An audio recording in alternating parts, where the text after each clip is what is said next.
కాపాడండి. చూశారా, ఈ కోటి ప్రభుత్వం నా ఇంటికి నిప్పి పెట్టి నన్ను చంపాలని చూస్తా ఉన్నారు. 5 సంవత్సరాలు ఆంధ్రప్రదేశ్ అభివృద్ధికి నిప్పంటించిన నీ ఇంటికి ఎవరు నిప్పంటిస్తారన్నా?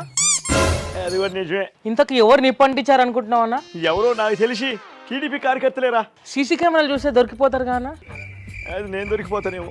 ఎవరు పాపలను పోతాలే, వదిలేరా. అవునన్నా, పాపాలు చేసేటోళ్ళకే 11 వస్తాయని పెద్దలు అన్నారన్న. నా బాధ ఒకటేరా. నీకు ఒక బాధ ఉందా? నీ వల్ల ఆంధ్రప్రదేశ్ ప్రజలకు చాలా బాధలు ఉన్నాయి.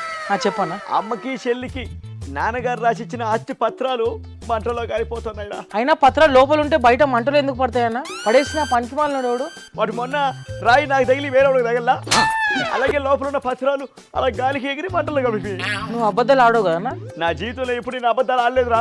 నా కోడికచ్చి నిజం, నా గులకరాయి నిజం, నా ఇంటికి నిప్పి పెట్టింది నిజం. నేను నిజం మీద నిలబడతాను రా, నేల మీద నిలబడం. అదిరా ఈ జగన్ అంటే. ఇది విన్నాక నేను ఇక నిలబడను.